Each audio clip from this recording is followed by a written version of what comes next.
சர்ச்சையை ஏற்படுத்தியுள்ள நிலக்கரி கொடுக்கல் வாங்கல் மூலம் 4.8 மில்லியன் அமெரிக்க டாலரை நாடு இழந்துள்ளதாக ஊழலுக்கு எதிரான முன்னணி தெரிவிக்கின்றது. கொழும்பில் இன்று இடம்பெற்ற ஊடக சந்திப்பில் அந்த முன்னணி இதனை குறிப்பிட்டது. நுரைச்சோலை அனல் மின் நிலையத்தினை ஆரம்பித்ததிலிருந்து இதுவரை 5 தடவைகள் நிலக்கரி கொள்வனவு செய்யப்பட்டுள்ளன. கொள்முதல் குழு மற்றும் தொழில்நுட்ப ஆய்வுக்குழுவின் சிபாரிசுகளின்படியே அந்த கொடுக்கல் வாங்கல்கள் இடம்பெற்றுள்ளன. வெளிநாட்டு வேலைவாய்ப்பு அமைச்சின் செயலாளர் GAV தானகே மற்றும் மின்சக்தி எரிசக்தி அமைச்சின் செயலாளர் சுரேன் பட்டகுட உள்ளிட்ட 5 தற்போதைய கொள்முதல் குழுவின் உறுப்பினர்களாக செயற்படுகின்றனர். 2009ஆம் ஆண்டு ஜனவரி மாதம் 8ஆம் தேதி நிலக்கரி கொள்வனவிற்கான முதலாவது விலை மனு கோரப்பட்டது. அதிக விலை முன்வைக்கப்பட்டமை மற்றும் ஒரு வழங்குடன் மாத்திரம் முன்வந்தமை போன்ற காரணங்களினால் அந்த விலை மனு ரத்து செய்யப்பட்டது.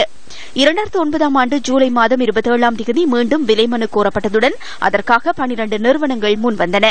இறுதியில் 2 நிறுவனங்கள் தொடர்பில் பரிசீலிக்கப்பட்டது. அதிக விலையை முன்வைத்து நோபல் ரிசோர்ஸ் நிறுவனத்திற்கு விலை மனுவை வழங்க தீர்மானிக்கப்பட்டது.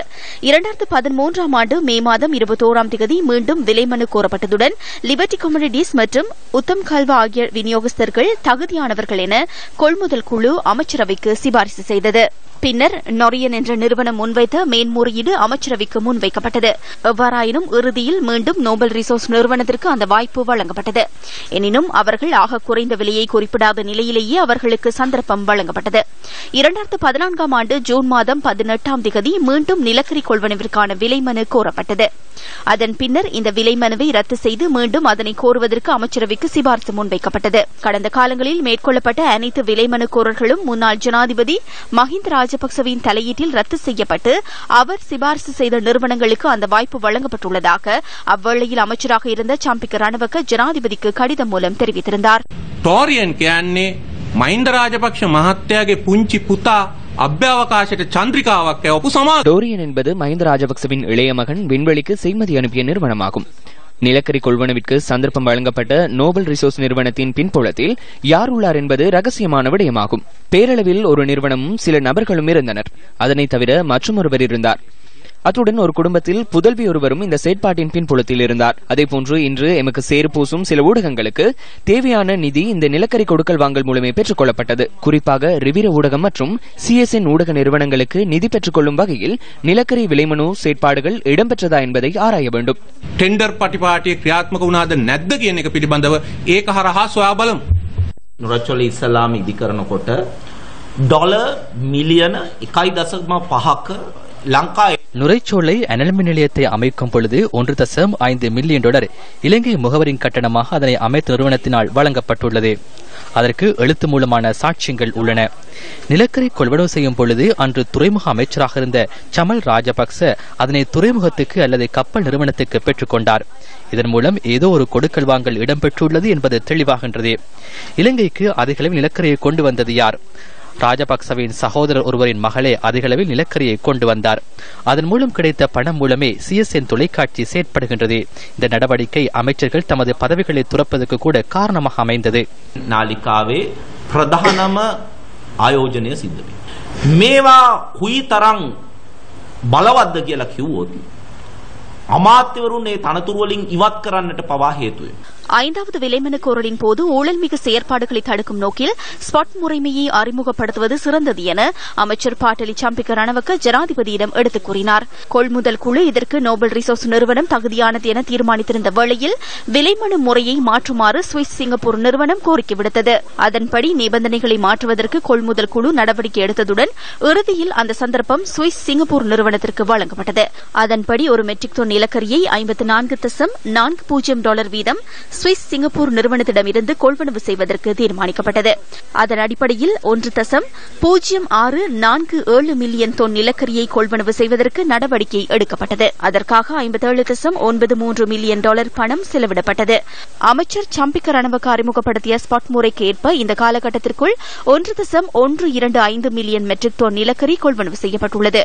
ஒரு மெட்ரிக் டன் நிலக்கரி 49.83 அமெரிக்க டாலர் என்ற அடிப்படையில் அதற்காக 56.0 $0.08 மில்லியன் செலவிடப்பட்டது. அதன் அடிப்படையில் குறித்த காலப்பகுதியில் 2.9 மெட்ரிக் டன் நிலக்கரி கொள்வனவு செய்யப்பட்டதுடன் அதற்காக மின்சக்தி மற்றும் எரிசக்தி அமைச்சு $114.0008 மில்லியன் அமெரிக்க செலவிட்டுள்ளது. எனினும் $49.83 வீதம் ஸ்பாட் முறைமையின் கீழ் நிலக்கரி கொள்வனவு செய்திருந்தால் அதற்காக $109.12 மில்லியன் செலவாகியிருக்கும். இந்த கொடுக்கல் வாங்கல் மூலம் $4.88 மில்லியன் நாடு இழந்துள்ளதாக இன்று இடம்பெற்ற ஊடக சந்திப்பில் ஊழலுக்கு எதிரான முன்னணி சுட்டிக்காட்டியது. බලහා බලශක්ති අමාත්‍යාංශය අපිට ආරාධනා කරා සාකච්ඡාව.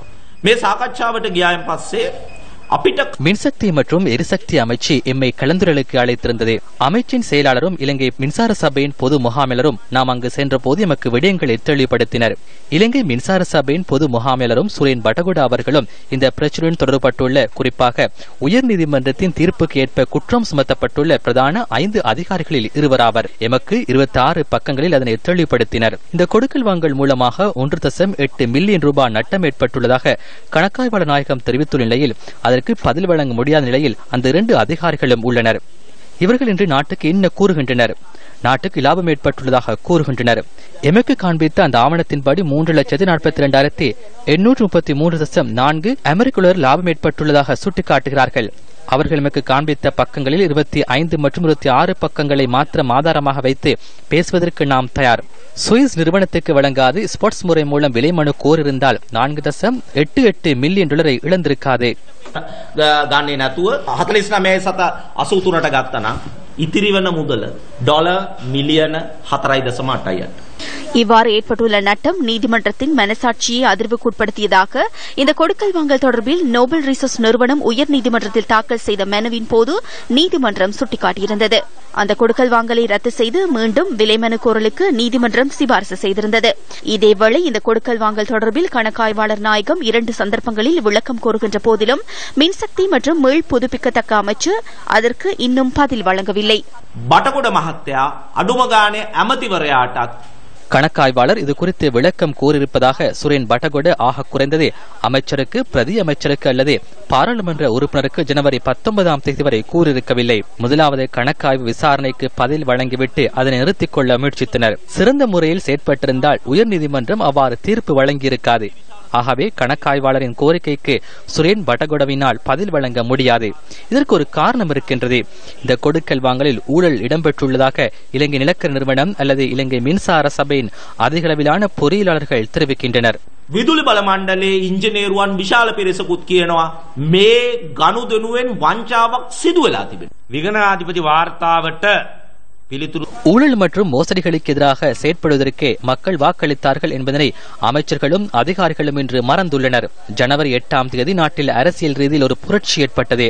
எனினும் திட்டமிட்ட வகையில் அதிகாரிகள் மீண்டும் அதே செயற்பாடுகளில் ஈடுபடுகிறார்கள் என்பது தெளிவாகின்றது. நாட்டில் இடம்பெற்ற திருட்டு சம்பவங்களுக்கு இன்னும் முற்றுப்புள்ளி வைக்கப்படவில்லை.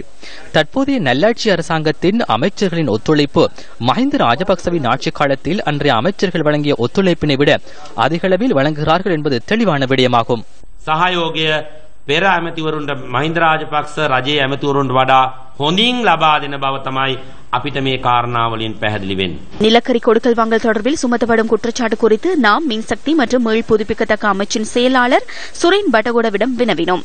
அடுத்த வாரம் விடயத்திற்கு பொறுப்பான அமைச்சர் இந்த விவகாரம் குறித்து பாராளுமன்றத்தில் உரையாற்ற உள்ளதாக அவர் கூறினார். அதுவரை தன்னால் எதுவும் கூற முடியாது எனவும் அவர் குறிப்பிட்டார்.